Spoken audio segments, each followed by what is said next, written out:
Bu егінге биринчи суу болбосо болбойт экен. Улукбек Тилеков 30 жылдан бери дыйканчылык менен алектенип келет. Ал башта 1 гектар үлүш жерине сабиз, сарымсак өстүрүп киреше таап келген болсо, акыркы 2 жылдан бери дарбыз өстүрүүнү колго алган.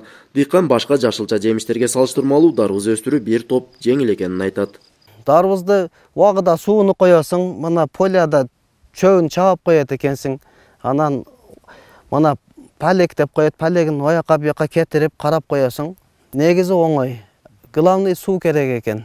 Сууду эми көбүрөөк талап кылат экен дарбыз.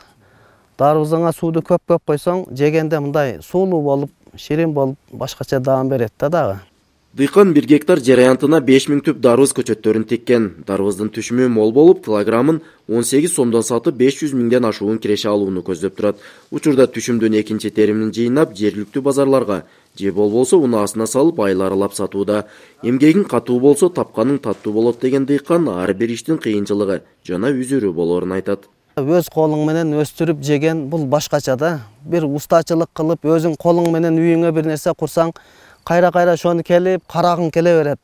Шонун сыңарында эле өзүң өстүргөн бак барып, өзүң колуң менен алып жеген бул өтө ширин болот да, даамдуу болот. Мына дыйканчылык, мына дарбыз эксем мисалы, бирөө мактаса, дарбызың ширин экен, жедим, жакшы десе сүйүнүп каласың да. Дыйканчылык кылып жер иштетүүдө биринчи эле кезекте суу маселеси жаралат дейт. Мындан улам дыйкан жер астынан 60 метр тереңдиктен суу чыгарып, сууга суу көйгөйүн өз алдынча чечкен. Аны менен катар эле дыйкан район тургундарын экологиялык таза жемиштер менен камсыздап келет. Башында көң салдым, мына кебирине койдун көңү, кебирине тооктун көңүн салдым. Мына айдаганда ушу дарбыз экчү жерим эле салып туруп, мочавина деп коет.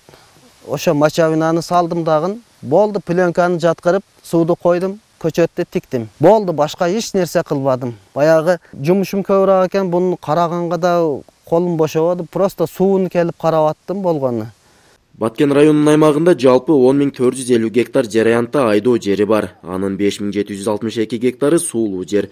Район аймагындагы дыйкандар негизинен жүгөрү, кылкандуу дан эгиндерди гана айдашат. Мындан улам экономикалык жактан кирешелүү болгон башка жемиштерди да өстүрүүнү сунуштап жатабыз дейт райондук бийлик өкүлдөрү. Баткен тарыхында бакчаны же болбосо мына бакча коон дарбыздарды айтабыз.